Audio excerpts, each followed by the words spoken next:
अगले शिकार की तलाश में निकला। जल्द ही उसकी मुलाकात बुजुर्ग व्यापारी लाओ देंग से हुई, जो गली गली घूमकर सामान बेचता था। लाओ देंग ने जब इस भिखारी को देखा तो दया दिखाते हुए पूछा, इतनी ठंड में तुम इतने कम कपड़े पहनकर कैसे घूम रहे हो? फिर उसने अपनी थैली से पानी निकाला और कहा, लो थोड़ा पानी पी लो। व्यापारी की चालाकी। जैसे ही लाओ देंग पानी लेने के लिए मुड़ा, राक्षस ने सोचा कि यह हमला करने का सही मौका है। वह बिजली की तेजी से लाओ देंग की ओर झपटा, लेकिन तभी कुछ अप्रत्याशित हुआ। लाओ देंग कोई साधारण व्यापारी नहीं था, वह खुद भी एक धूर्त शिकारी निकला।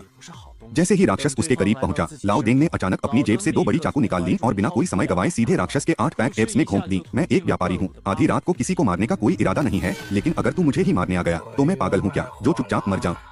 लाओ देंग ने राक्षस को मृत मानकर उसकी जेब टटोलनी शुरू कर दी। तभी उसे वहां छोटी पीली मछली मिली, जिसे देखते ही उसकी आंखें चमक उठीं। वाह, आज की रात तो शानदार है। वह खुशी खुशी अपने सामान को समेटकर घर जाने को तैयार हुआ, लेकिन अगले ही पल राक्षस अचानक जिंदा हो गया। राक्षस ने लाओ देंग के कंधे पर पंजा गड़ा दिया और देखते ही देखते उसकी पूरी शरीर पर चढ़ गया।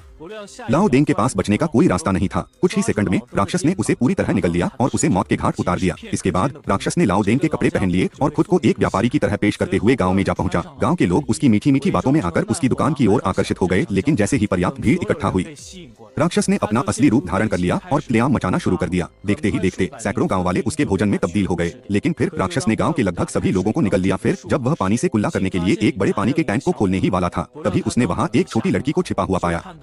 जैसे ही उसने लड़की